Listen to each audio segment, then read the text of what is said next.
चलिए स्टूडेंट्स, आज हम डिस्कस करेंगे एक्सरसाइज नंबर 1.3। ठीक है, एक्सरसाइज नंबर 1.3 में हम देखेंगे आपको क्या क्या दिया है 1.3 में। एक्सरसाइज नंबर 1.3 के मैं आपको कुछ कंसेप्ट समझा देता हूं। सबसे पहले इसमें जो दिया हुआ है conditional statement and it's converse. Conditional statement and its converse।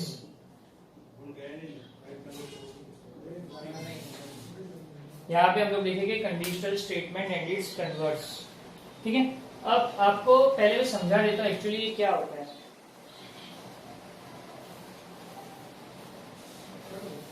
Just a moment students.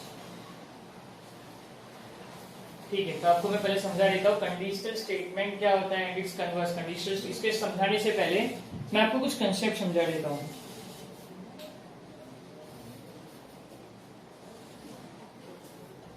If it will not rain then I will go to school. ऐसे जो स्टेटमेंट्स होते हैं जिसमें इफ और देन वर्ड यूज होता है, ऐसे जो स्टेटमेंट होते हैं जिसमें इफ और देन वर्ड यूज होता है, ऐसे स्टेटमेंट्स को हम लोग बोलते हैं कंडीशनल स्टेटमेंट्स। सबसे पहले आप लोग कंडीशनल स्टेटमेंट्स क्या होते हैं वो समझ लीजिए। ऐसे स्टेटमेंट्स जिसमें इफ और देन यूज होता है वैसे स्टेटमेंट्स को हम लोग बोलते हैं कंडीशनल स्टेटमेंट। मैंने क्या लिखा है, if it will not rain then I will go to school. So यहाँ पे इफ और देन मतलब एक कंडीशन आ गई ना, अगर बारिश नहीं होगी तो ही मैं स्कूल जाऊंगा। तो एक कंडीशन दे दी ना मैंने कि बारिश, मुझे स्कूल जाने के लिए कंडीशन क्या है, बारिश नहीं होना। ये कंडीशन है बारिश नहीं होना। ठीक है, सो अब यहाँ पे आप बोलोगे सर ये तो थोड़ा सा इंग्लिश पढ़ रहे ऐसा लग रहा है। नहीं, इसका मैथमेटिकल यूज क्या होता है वो अब देखेंगे इस एक्सरसाइज में। सो यहाँ पे आप लोग देखो, इफ के बाद वाला जो पार्ट होता है ना, इफ के बाद वाला पार्ट, इफ के बाद वाले पार्ट क्या है, इफ के बाद वाले पार्ट में क्या लिखा है, it will not rain. It will not rain. If के बाद वाले पार्ट को हम लोग क्या बोलेंगे, एंटीसीडेंट। इफ के बाद वाले पार्ट को हम लोग क्या बोलेंगे, एंटीसीडेंट। और धैन के बाद वाले पार्ट को हम लोग बोलेंगे, धैन के बाद वाले पार्ट को हम लोग क्या बोलेंगे, consequent. I will go to school लिखा हुआ है, I will go to school, तो उस पार्ट को हम लोग बोलेंगे एंटीसीडेंट और इस पार्ट को हम लोग बोलेंगे कॉन्सिक्वेंट। ठीक है, ध्यान से सुनना, इफ के जो बाद वाला पार्ट होता है इट विल नॉट रेन, तो ये वाला पार्ट हो गया कॉन्सिक्वेंट। और जो धैन के बाद वाला, सॉरी ये हो गया एंटीसीडेंट, और जो धैन के बाद वाला पार्ट होता है उसे हम लोग बोलते हैं कॉन्सिक्वेंट। एंटीसीडेंट को और डिटेल में समझना है तो हम लोग बोलेंगे गिवन पार्ट। एंटीसीडेंट का मतलब होता है गिवन पार्ट, और कॉन्सिक्वेंट का मतलब होता है part to be prove. Part to be prove मतलब जो इफ के बाद वाला स्टेटमेंट होता है वो हमको, अगर हम कोई थियरम में, अगर कोई थियरम इफ से स्टार्ट हो रहा है, इस तरह से कोई थियरम हमको दिया हुआ है, तो इफ के बाद वाला जो पार्ट होता है ना वो होता है हमारा गिवन पार्ट, और जो देन के बाद वाला होता है वो होता है पार्ट टू बी प्रूव। धीरे धीरे आपको चीजें समझ में आएगी। थोड़ा सा आप लोग पहले इस चीजों जो मैं थियरी बता रहा हूँ उस पर फोकस कीजिए। जैसे जैसे आप आगे बढ़ोगे आपको क्लियर होती जाएगी चीजें। सो आपको सिर्फ अभी इतना समझना है कि इफ के बाद वाला जो पार्ट होता है उसे एंटीसीडेंट बोलते हैं। एंटीसीडेंट का मतलब होता है गिवन वाला पार्ट, और जो देन के बाद वाला पार्ट होता है उसे हम लोग कॉन्सिक्वेंट बोलते हैं। कॉन्सिक्वेंट का मतलब होता है पार्ट टू बी प्रूव, जो हमको प्रूव करना होता है। ठीक है, मैं इसे हटा देता हूं। इसके अलावा इसमें मुझे समझाना है वो है, ठीक है, ये वाला पार्ट मैं हटा देता हूं।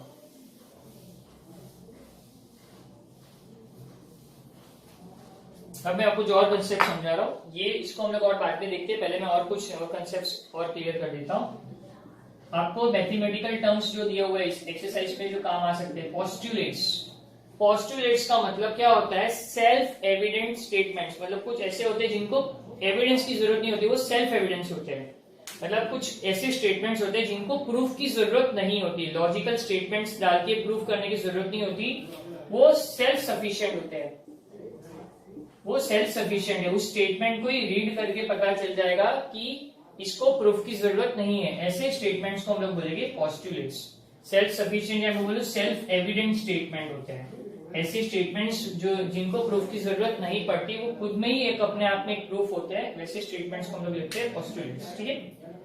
उसके बाद थियरम क्या होता है, आप लोग जो थियरम स्टडी करने वाले हो अभी आगे जाके, थियरम क्या होता है एक्चुअली। थियरम मतलब मुझे, जैसे मैंने इफ देन वाला पार्ट लिया हुआ है, इफ देन वाले पार्ट में, इफ के बाद वाले पार्ट में क्या होता है, मैंने बोला इफ के बाद वाला जो भी पार्ट होगा वो गिवन वाला पार्ट होगा, और देन के बाद वाला जो पार्ट होगा वो पार्ट टू बी प्रूव्ड होगा।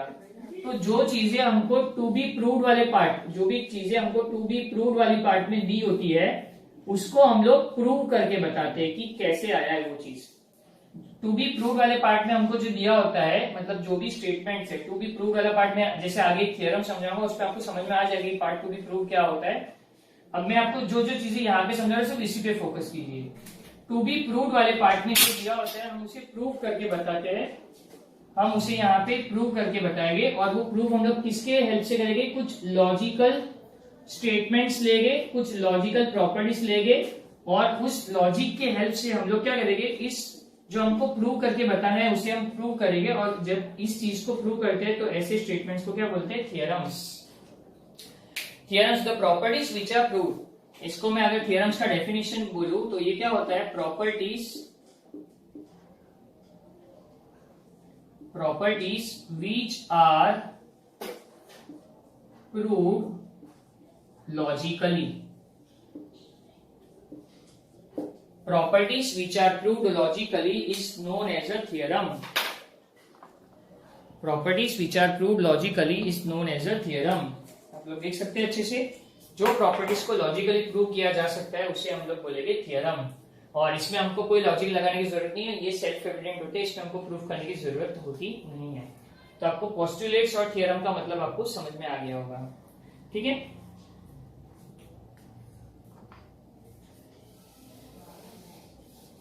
कंडीशनल स्टेटमेंट का मैंने मतलब समझा दिया, हम इस चीज पे बाद में फिर से आएंगे। जो थियरम्स होते हैं, जो भी थियरम्स होते हैं वो दो टाइप के होते हैं। थियरम्स के दो टाइप होते हैं। टाइप नंबर 1 क्या होता है, थियरम्स में हम लोग जो प्रूफ यूज करते हैं वो कैसे होता है, या तो हम लोग डायरेक्ट प्रूफ यूज करेंगे, और सेकंड जो होता है वो होता है इनडायरेक्ट प्रूफ। या तो हम लोग डायरेक्ट प्रूफ यूज करेंगे या तो हम लोग इनडायरेक्ट प्रूफ यूज करेंगे। दोनों तरीके से प्रूव हो सकता है। जो थियरम डायरेक्टली प्रूफ नहीं हो सकता उसको हम लोग इनडायरेक्टली प्रूव करते हैं। ठीक है। वो क्या होता है इनडायरेक्टली प्रूफ, मैं सब समझाऊंगा। फिलहाल आप लोग देखो कि थियरम्स को प्रूव करने के दो तरीके होते हैं, या तो उसको डायरेक्टली प्रूव करो या तो उसको इनडायरेक्टली प्रूव करो। छोटी छोटी चीजें आप ध्यान रखो, जैसे जैसे आप आगे बढ़ोगे सारी चीजें वापस से आने वाली है और वो क्लियर हो जाएगी। अभी फिलहाल सिर्फ सुनो मैं जो बता रहा हूँ। ठीक है। थियरम्स को दो तरीके से प्रूव कर सकते हैं, that is direct proof and indirect proof. ये आपको सिर्फ थियरी वाला पार्ट है। अब मैं एक्चुअली में एक थियरम ले रहा हूँ, आपकी 9th स्टैंडर्ड का वेरी फर्स्ट थियरम जो दिया है वो है the opposite angles formed by two intersecting lines are of equal major.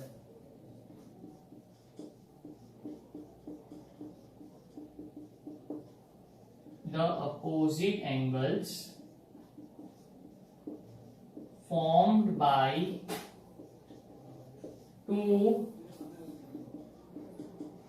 intersecting lines are of equal measures.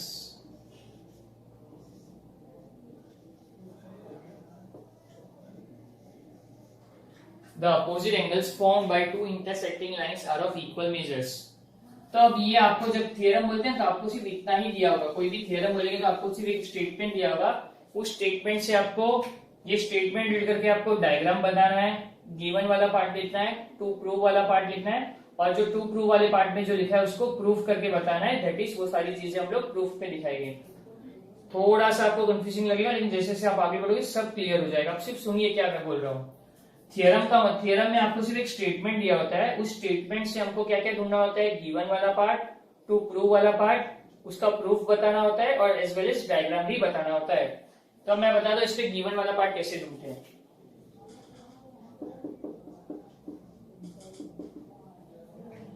The opposite angles formed by two intersecting lines, सिर्फ आधा आधा read करते हैं हम लोग। सबसे पहले क्या दिया है, the opposite angles formed by two intersecting lines, मतलब स्टेटमेंट पढ़ के पता चल रहा है कि दो लाइंस आपस में इंटरसेक्ट कर रही है। तो मैं डायग्राम बना देता हूं, आप डायग्राम किस तरह से बनाओगे, दो लाइंस को इंटरसेक्ट करवाना है तो किस तरह से और एक इस तरह से, ठीक है। दो लाइंस आपस में इंटरसेक्ट कर रही है तो मैंने लिख दिया the opposite angles formed by two intersecting lines. तो आप लोग जो पकड़ोगे वर्ड्स को वो मेन वर्ड्स पकड़ो, इंटरसेक्टिंग लाइंस आपने एक वर्ड समझा और अपोजिट एंगल्स एक वर्ड समझा, ठीक है।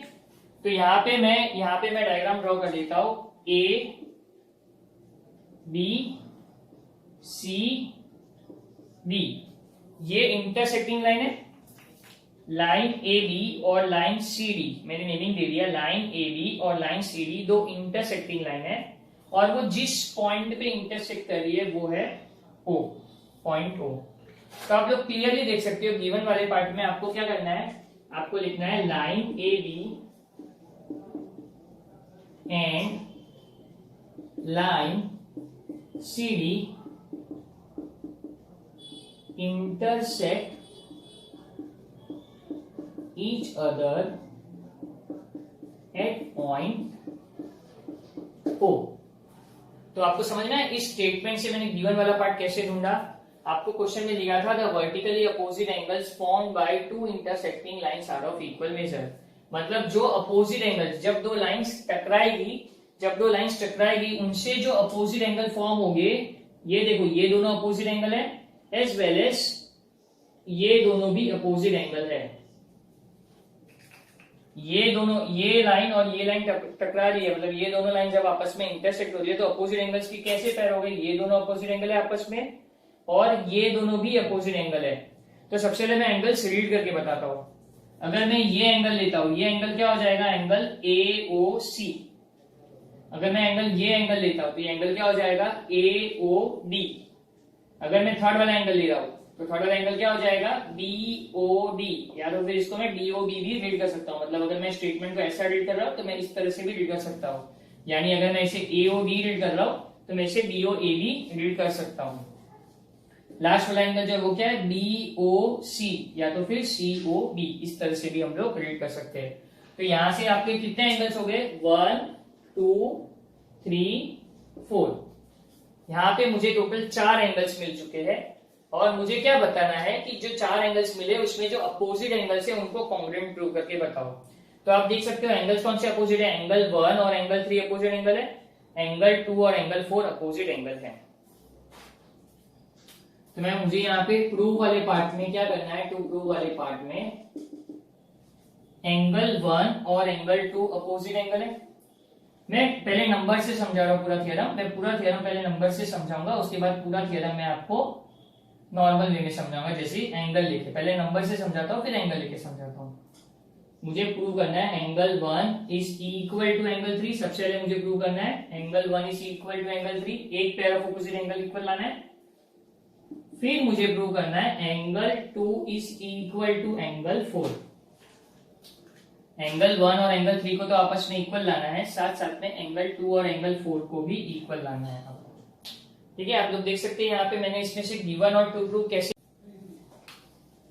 ठीक है। तो आपको यहाँ पे प्रूव करना है angle 1 is equal to angle 3 और angle 2 is equal to angle 4, यानी अपोजिट एंगल्स को आपस में आपको इक्वल करना है। ठीक है, पहले मैं इस तरह से नंबर्स लेके समझा रहा हूं, फिर मैं प्रूफ किस तरह समझाऊंगा, एंगल्स लेके।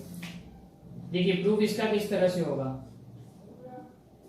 इसका प्रूफ किस तरह से होगा आप देख सकते हैं। अब आपको एक कंसेप्ट पता है, आपने 8th स्टैंडर्ड में स्टडी किया है, date is linear pair.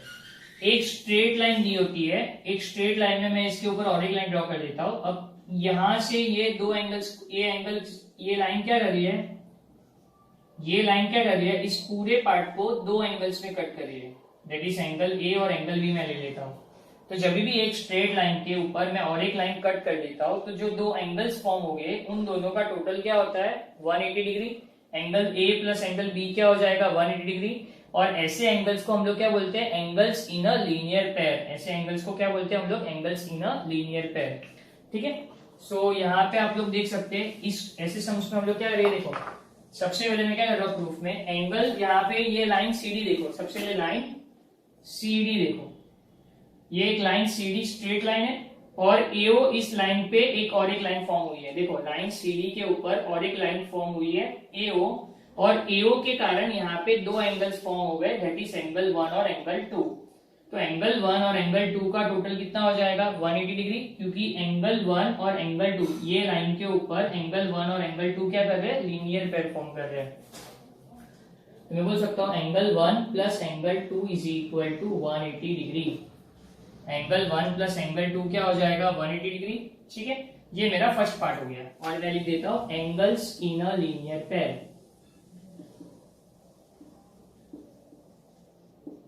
Angles in a linear pair, या मैं लीनियर पेयर लिखूं तो भी चलेगा। आपको ये दिखाई दे रहा है, ये सबको दिखाई दे रहा होगा इतना। एंगल 1 प्लस एंगल 2 हो गया 180 डिग्री। ठीक है, और सेम वे में पहले मैंने लाइन CD को स्ट्रेट लाइन लिया हुआ है, बराबर है। अब मैं लाइन AB को स्ट्रेट लाइन ले रहा हूं, लाइन AB को स्ट्रेट लाइन लो। तो लाइन AB को अगर स्ट्रेट लाइन ले रहा हूं मैं, तो उसके ऊपर जो DO फॉर्म हो रहा है, ये जो DO और एक लाइन है, वो क्या कर रहा है, इस एंगल को यहाँ पे फिर से दो एंगल फॉर्म हो गए। लाइन AB एक स्ट्रेट लाइन ले रहा हूं, इसके ऊपर और एक लाइन बन रही है, दैट इज DO, और ये लाइन DO के कारण दो एंगल्स फॉर्म हो रहे हैं, दैट इज एंगल 2 और एंगल 3। तो ये फिर से लीनियर पेयर फॉर्म कर रहे हैं। तो लीनियर पेयर में क्या होता है, एंगल 2 प्लस एंगल 3 भी क्या हो जाएगा 180 डिग्री। तो इसके लिए भी रीजन सेम आएगा, angles in a linear pair. पहले मैंने क्या किया, ये एक स्ट्रेट लाइन लिया, इसके ऊपर दो एंगल्स थे, तो इनका टोटल 180 ले लिया, एंगल 1 प्लस एंगल 2 180 डिग्री। फिर ये स्ट्रेट लाइन लिया, इसमें मैंने ले लिया एंगल 2 प्लस एंगल 3 180 डिग्री, उसी तरीके से। अब इसके बाद आप लोग देखोगे आगे क्या होगा। मैं ऊपर वाला पूरा ये स्टेटमेंट हटा देता हूं, अब ऊपर लिखता हूं थोड़ा मैं। Angle 1 plus 2 180 degree, angle 2 plus 3 180 degree. तो ये हो गया स्टेटमेंट नंबर 1 और ये स्टेटमेंट नंबर 2। स्टेटमेंट 1 और स्टेटमेंट 2 नेमिंग दे दिया मैंने। अब देखो आपको कोई भी स्टेटमेंट में आपको बताया, अगर राइट हैंड साइड इक्वल होता है तो लेफ्ट हैंड साइड भी इक्वल हो जाता है। आपके दो इक्वेशन में आपको बताया, दो इक्वेशन दी हुई है, अगर दोनों इक्वेशन का राइट हैंड साइड इक्वल है, राइट हैंड साइड मतलब इज इक्वल टू के उस तरफ वाला पार्ट, अगर दो इक्वेशन का राइट हैंड साइड इक्वल है तो वही दो इक्वेशन का लेफ्ट हैंड साइड वाला पार्ट भी इक्वल हो जाएगा। तो लेफ्ट हैंड वाले साइड वाले पार्ट में ये 180 ये 180 मतलब ये दोनों सेम है, तो ये दोनों भी आपस में इक्वल हो जाएगा। मैं लिख देता हूं, इन दोनों को इक्वल ले लेता हूं। इसका लेफ्ट हैंड साइड क्या है, एंगल 1 प्लस एंगल 2, और इन दोनों का लेफ्ट हैंड साइड क्या है, एंगल 2 प्लस एंगल 3। और ये किससे पता चला, फ्रॉम स्टेटमेंट नंबर 1 एंड 2। ठीक है, फ्रॉम स्टेटमेंट नंबर 1 एंड 2। मैं यहां तक फिर से आपको पूरा समझा देता हूं क्या क्या मैंने किया है, उसके बाद मैं आपको आगे का समझा रहा हूं। ठीक है, सबसे पहले गिवन में मैंने क्या लिया, line AB and line CD are two intersecting lines given है। टू प्रूव में मुझे क्या बोला था, जब दो लाइंस आपस में इंटरसेक्ट करेगी तो उनसे फॉर्म होने वाले अपोजिट एंगल्स को इक्वल बताओ। मुझे टू प्रूव क्या करना था, जब दो लाइन आपस में इंटरसेक्ट करेगी, ये गिवन है, जब दो लाइंस आपस में इंटरसेक्ट करेगी तो टू प्रूव में मुझे क्या बताना था कि जब दो लाइन इंटरसेक्ट करेगी उनसे फॉर्म होने वाले अपोजिट एंगल्स को इक्वल बताओ। तो ये दोनों लाइंस को मैंने इंटरसेक्ट करवा दिया। अब उनसे फॉर्म होने वाले अपोजिट एंगल कौन से थे, एंगल 1 और एंगल 3 एक अपोजिट एंगल है, तो एंगल 1 और 3 को इक्वल बताना है, एज वेल एज एंगल 2 और एंगल 4 भी इक्वल है, तो एंगल 2 और एंगल 4 को भी इक्वल बताना है। अब इसके बाद मैंने प्रूफ किस तरह से स्टार्ट किया, प्रूफ में मैं मेन स्टेप्स बता रहा हूं। मैंने क्या किया, angle 1 plus 2 180 degree, angle 1 plus 2 180 degree, और इसका रीजन लिख दिया angles in a linear pair. ये क्या है एग्जैक्टली, लाइन CD के ऊपर दो एंगल फॉर्म हो रहे हैं, एंगल 1 और एंगल 2, और जब भी एक स्ट्रेट लाइन के ऊपर दो एंगल फॉर्म होते हैं तो उनका टोटल हमेशा 180 डिग्री होता है, और ऐसे स्टेटमेंट का रीजन होता है angles in a linear pair. उसके बाद वाले पार्ट पे आते हैं। उसके बाद वाले पार्ट में मैंने क्या लिया, सेम वे में AB को स्ट्रेट लाइन लिया और उसके ऊपर एंगल फॉर्म हो रहे हैं एंगल 2 और एंगल 3, तो एंगल 2 प्लस एंगल 3 180 डिग्री ले लिया। तो ये दोनों यहाँ पे कंप्लीट हो गया। अब मैंने ध्यान से देखा, ये स्टेटमेंट 1 और स्टेटमेंट 2 मैंने नेमिंग दे दिया। अब ध्यान से देखो, स्टेटमेंट 1 और स्टेटमेंट 2 में दोनों का राइट हैंड साइड वाला पार्ट इक्वल है, ये भी 180 डिग्री और ये भी 180 डिग्री है। अगर दो स्टेटमेंट में अगर उनका राइट हैंड साइड वाला पार्ट इक्वल है तो उनका लेफ्ट हैंड साइड वाला पार्ट भी आपस में इक्वल होता है। तो इसका लेफ्ट हैंड साइड क्या है 1 प्लस 2, इसका लेफ्ट हैंड साइड क्या है 2 प्लस 3, तो ये दोनों इक्वल हो गया। ठीक है, अब हम आगे देखते हैं। दोनों में जो कॉमन पार्ट है एंगल 2 है, दोनों का जो कॉमन पार्ट है एंगल 2 है, मैं एंगल 2 को एलिमिनेट कर देता हूँ। एलिमिनेट करना मतलब हटा देना। दोनों में एंगल 2 है ना, मतलब ये प्लस एंगल 2 उधर जाके क्या हो जाएगा, माइनस एंगल 2। तो ये एंगल 2 और ये एंगल 2 को मैं एलिमिनेट कर देता हूँ। तो मेरे पास क्या बचेगा, एंगल 1 और एंगल 3 बचेगा। एंगल 1 और एंगल 3 इक्वल हो गया, मतलब मेरा फर्स्ट पार्ट प्रूव हो गया। ध्यान से देखो, एंगल 2 को जब मैंने एलिमिनेट कर दिया, क्यों एलिमिनेट किया, ये प्लस एंगल 2 उधर जाएगा तो क्या हो जाएगा, माइनस एंगल 2। तो प्लस एंगल 2 और माइनस एंगल 2 आपस में कैंसिल ही होते हैं, इसके लिए मैंने इसको डायरेक्ट कैंसिल कर दिया। तो इस तरफ क्या बचा, एंगल 1, इस तरफ क्या बचा, एंगल 3, और दोनों आपस में इक्वल हो गए। तो ये मेरा फर्स्ट पार्ट प्रूव हो गया। देखो angle 1 is equal to angle 3, ये मेरा इक्वल हो गया। नेक्स्ट पार्ट में आप देखोगे मुझे क्या प्रूव करना है, एंगल 2 और एंगल 4। तो जैसे मेरा ये पार्ट इक्वल हो गया ना, अब आप क्या लिखोगे, सेम तरीके से आप एंगल 2 और एंगल 4 को इक्वल लेने वाले हो ना, सेम तरीके से आपको आप इनको इक्वल लेने वाले हो। सिमिलरली आप similarly angle 2 is equal to angle 4। Similarly angle 2 और एंगल 4 भी आपस में इक्वल हो जाएंगे। या similarly we can prove that angle 2 is equal to angle 4। That's all, ये थ्योरम यहाँ पे खत्म हो जाता है।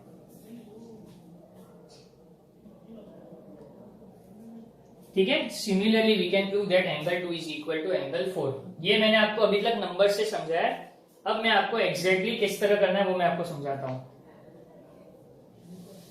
नंबर से तो आपको समझ में आ ही गया होगा, अब नंबर्स के बिना एंगल्स लेके किस तरह करना है वो भी मैं आपको समझा देता हूं। डायग्राम में ऐसे ही रखता हूं।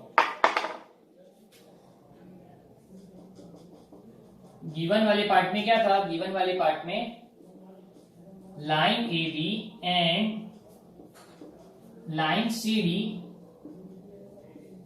Intersect each other at point O।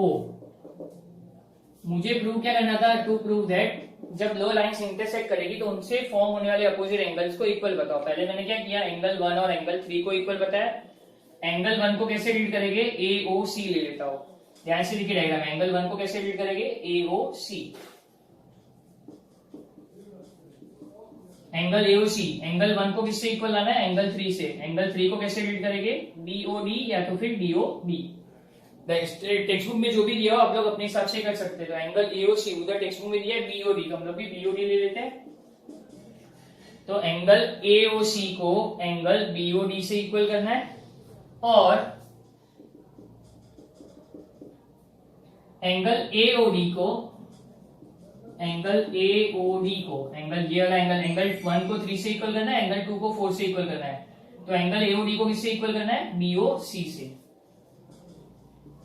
ठीक है, मैंने आपको फिर से समझा देता हूं। ये तो हो गया। इसके बाद आपको क्या ध्यान रखना है, एक प्रूफ भी अगर हो जाता है ना तो दूसरे में आप लिखोगे similarly we can prove that, ये दोनों भी इक्वल हो जाएंगे। क्योंकि वही सेकंड, इसको प्रूव करने के लिए हमको पूरा वापस करने की जरूरत नहीं, सिमिलरली बता देना है। क्यों, क्योंकि वही सारा प्रोसेस रिपीट होगा, मतलब सारे स्टेप्स सेम होने वाले। इसके लिए वो सारे, अगर ऐसा कभी होता है कि आपको वही सारे स्टेप्स वापस करने पड़ते हैं तो आप क्या करोगे, वो वापस नहीं करने का, आप सिमिलरली बता दोगे कि सिमिलरली मैं इसको भी उसी तरीके से प्रूव कर सकता हूं। ठीक है, अब मैं इसका प्रूफ बताता हूं। प्रूफ वाले पार्ट में आप देखो, angle AOC is equal to angle BOD prove करना है। तो पहले मैंने सबसे लिखा कि प्रूफ पार्ट वाले पार्ट में एंगल 1 प्लस एंगल 2 180 लिया था। एंगल 1 मतलब मैंने क्या लिया, एंगल 1 मतलब AOC, एंगल 1 प्लस एंगल 2 180 लिया था स्टार्टिंग में मैंने। तो एंगल 2 क्या हो गया, AOD। Angle 1 plus angle 2 180 degree, और इसका रीजन आ जाएगा लीनियर पेयर या angles in a linear pair. ठीक है, इसको मैं दे देता हूं statement number 1। Angle 1 plus angle 2 180 degree का, क्योंकि एंगल 1 और एंगल 2 लाइन CD पे आ रहे हैं। सेम वे में लाइन AB पे कौन सा एंगल आ रहा है, 2 और 3। तो एंगल 2 प्लस एंगल 3 भी 180 होगा। एंगल 2 को मैं किस तरह लिखता हूं, AOD। एंगल 3 को मैं किस तरह लिखता हूं, angle BOD is equal to 180 degree, और इसका भी रीजन आ जाएगा लीनियर पेयर या angles in a linear pair. इसको स्टेटमेंट 1 और स्टेटमेंट 2 दे दिया। फ्रॉम स्टेटमेंट 1 और स्टेटमेंट 2 से क्या पता चला, दोनों का राइट हैंड साइड इक्वल है। अगर राइट हैंड साइड इक्वल है तो दोनों का लेफ्ट हैंड साइड इक्वल होगा। इसका लेफ्ट हैंड साइड क्या है, AOC प्लस एंगल AOD। इसका लेफ्ट हैंड साइड क्या है, angle AOD plus angle BOD। तो जो दोनों में से सेम पार्ट जो होगा वो एलिमिनेट हो जाएगा। एंगल AOD और एंगल AOD सेम है, तो मैं लिख देता हूं angle AOC is equal to angle AOD, और ये दोनों AOC is equal to angle BOD। ये पार्ट और ये पार्ट मैंने रखा, और ये दोनों पार्ट तो क्या हो जाएगा, एलिमिनेट हो जाएगा। तो इधर क्या लिखेंगे, एलिमिनेटिंग एंगल AOD। तो एंगल AOC और एंगल BOD बचा। तो आप देख सकते हैं एंगल AOC और एंगल BOD, ये मेरा प्रूफ खत्म हो चुका है। फर्स्ट पार्ट मेरा प्रूव हो गया। फिर क्या लिखना होगा, similarly we can prove that angle AOD is equal to angle BOC। Second part को प्रूव करने की जरूरत नहीं है, ये आपका थ्योरम खत्म हो गया।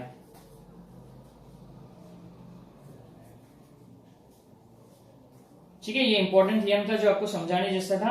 अब हम लोग नेक्स्ट लेक्चर में एक्सरसाइज नंबर 1.3 करेंगे। मैं यहाँ पे स्टॉप कर देता हूँ।